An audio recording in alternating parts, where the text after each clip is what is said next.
legenda Nyai Ronggeng.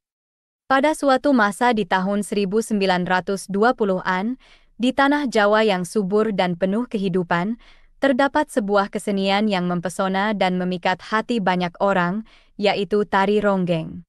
Kesenian ini bukanlah sekedar tarian biasa, melainkan sebuah ekspresi jiwa yang menggambarkan keindahan, keanggunan, dan kekuatan perempuan Jawa. Nyai Ratna Herang, seorang penari ronggeng yang terkenal di Ciherang, adalah simbol dari semua itu. Ia adalah bintang yang bersinar di langit kesenian Jawa, seorang penari yang mampu mengekspresikan jiwa dan emosi melalui gerak tubuhnya yang anggun dan penuh makna. Wajahnya yang cantik bagaikan bunga yang mekar di pagi hari, dan tubuhnya yang indah bagaikan lukisan yang sempurna, membuat banyak laki-laki terpesona dan jatuh hati padanya. Rombongan tari Nyai Ratna Herang sering melakukan perjalanan dari satu desa ke desa lainnya, membawa pesan cinta dan kehidupan melalui tarian mereka. Setiap kali mereka tampil, desa tersebut akan dipenuhi oleh kerumunan orang yang ingin menyaksikan keindahan dan keanggunan tarian Nyai Ronggeng.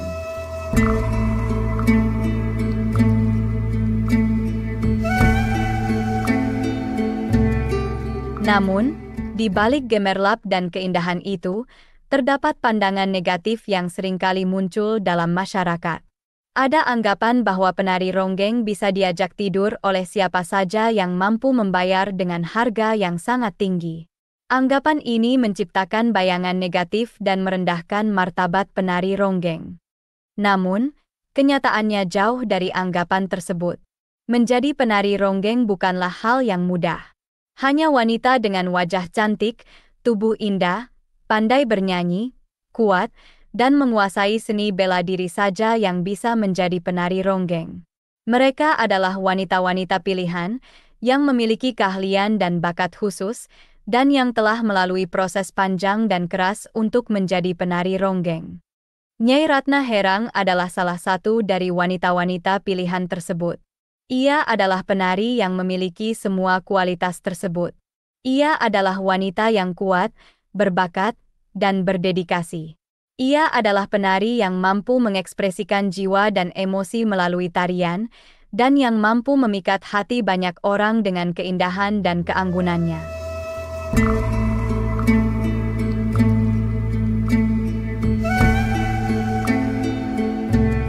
Suatu hari, dalam sebuah perayaan yang meriah dan penuh gairah, Nyai Ratna Herang, penari ronggeng yang terkenal itu, tampil dengan anggun dan mempesona.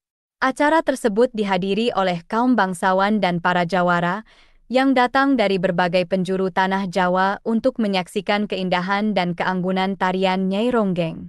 Namun, di tengah pesta perayaan yang meriah itu, terjadi sesuatu yang tidak terduga. Dua orang jawara, yang merupakan bagian dari kelompok yang percaya dengan stigma negatif penari ronggeng, bertarung untuk memperebutkan kesempatan tidur dengan Nyai Ratna Herang atau yang biasa disebut Nyai Ronggeng. Mereka adalah pria-pria kuat dan berani, yang percaya bahwa mereka berhak atas apapun yang mereka inginkan, termasuk Nyai Ronggeng. Pertarungan itu berlangsung dengan sangat sengit dan alot. Kedua jawara itu sama-sama kuat, dan mereka bertarung dengan segala kekuatan dan keterampilan yang mereka miliki. Mereka bertarung dengan begitu keras, sampai-sampai mereka lupa bahwa mereka sedang berada di tengah perayaan, dan bahwa mereka sedang bertarung untuk seorang wanita yang mereka anggap sebagai hadiah. Namun, di tengah pertarungan yang sengit itu, terjadi sesuatu yang sangat tragis. Dalam satu gerakan yang salah satu jawara secara tidak sengaja merenggut hidup Nyai Ronggeng. Ia jatuh terkulai tak bernyawa di tengah arena pertarungan, sementara dua jawara itu masih terus bertarung, tidak menyadari apa yang baru saja terjadi. Kematian Nyai Ronggeng itu menjadi sebuah tragedi yang mendalam bagi semua orang yang hadir di perayaan itu. Mereka terdiam, terpaku, dan terkejut, menyaksikan bagaimana seorang penari yang begitu indah dan berbakat bisa mati begitu saja, di tengah pesta perayaan yang seharusnya menjadi momen kebahagiaan dan kegembiraan.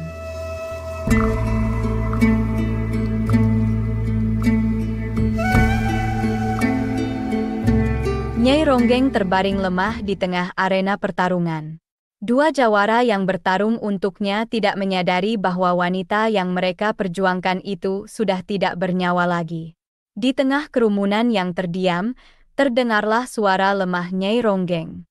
Tepat sebelum menghembuskan nafas terakhirnya, terucaplah kalimat yang kemudian dipercaya sebagai kutukan untuk para gadis. Nyai Ratna Herang, dengan suara yang lemah dan penuh kesedihan, mengucapkan sebuah kalimat yang membuat seluruh desa terdiam. Di daerah ini, tidak akan ada wanita lain yang mempunyai wajah secantik diri saya bisa hidup sampai umur 19 tahun.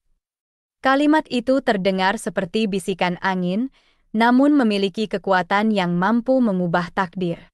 Setelah menghembuskan nafas terakhirnya, jasad Nyai Ronggeng dihanyutkan di Sungai Cigede, sesuai dengan tradisi lokal. Sungai itu membawa jasadnya jauh dari arena pertarungan, jauh dari kerumunan yang terdiam, dan jauh dari dua jawara yang masih terus bertarung. Beberapa hari kemudian, jasad Nyai Ronggeng ditemukan oleh warga di tepi sungai. Mereka terkejut dan sedih, tetapi mereka juga merasa terharu oleh keberanian dan kekuatan Nyai Ronggeng.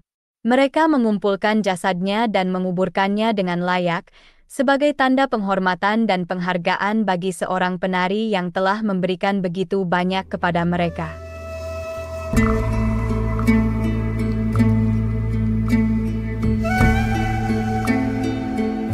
Setelah peristiwa tragis yang menimpa Nyai Ronggeng, suasana di Ciherang, Kuningan berubah.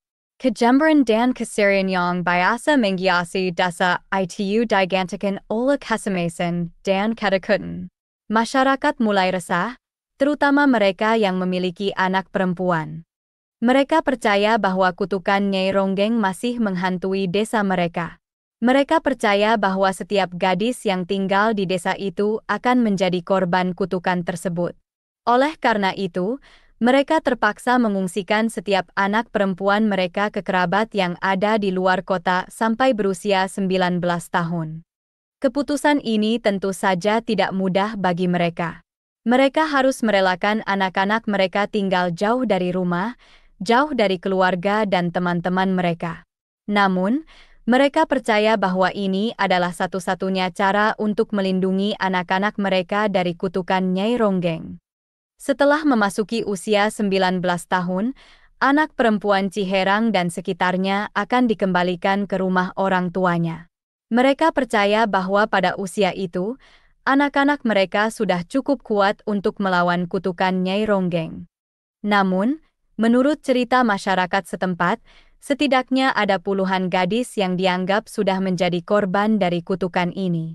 Mereka adalah gadis-gadis yang tidak bisa kembali ke rumah mereka, yang hidupnya berubah selamanya karena kutukan Nyai Ronggeng.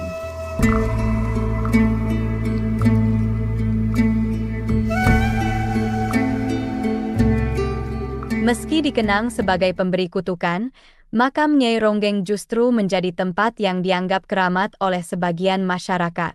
Tempat peristirahatan terakhir penari Ronggeng yang berbakat ini menjadi tujuan ziarah bagi banyak orang yang mencari berkah dan inspirasi.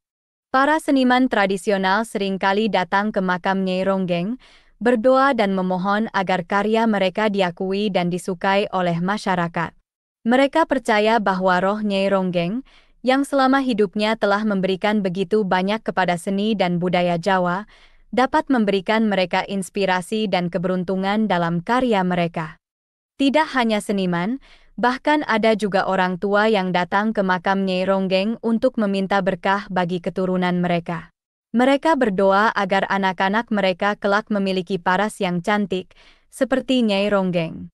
Mereka percaya bahwa kecantikan Nyai Ronggeng bukan hanya fisik, tetapi juga kecantikan jiwa dan talenta yang ia miliki.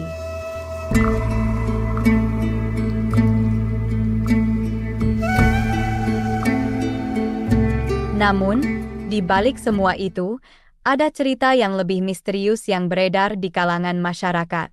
Banyak orang menceritakan bahwa di sekitar makam sering ditemui sosok anak kecil yang bolak-balik.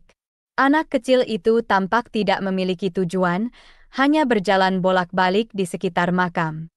Namun, Saat orang-orang mencoba mendekati atau mengejar anak kecil itu, ia justru menghilang begitu saja. Seperti bayangan yang hilang di telan malam, anak kecil itu lenyap tanpa jejak, meninggalkan pertanyaan dan misteri yang belum terjawab. Cerita tentang anak kecil yang menghilang ini menambah aura misterius di sekitar makam Nyai Ronggeng. Meski banyak yang merasa takut dan cemas, namun hal itu justru menambah daya tarik makam ini. Mereka datang, bukan hanya untuk meminta berkah atau melakukan pesugihan, tetapi juga untuk merasakan sendiri misteri yang mengelilingi makam Nyai Ronggeng.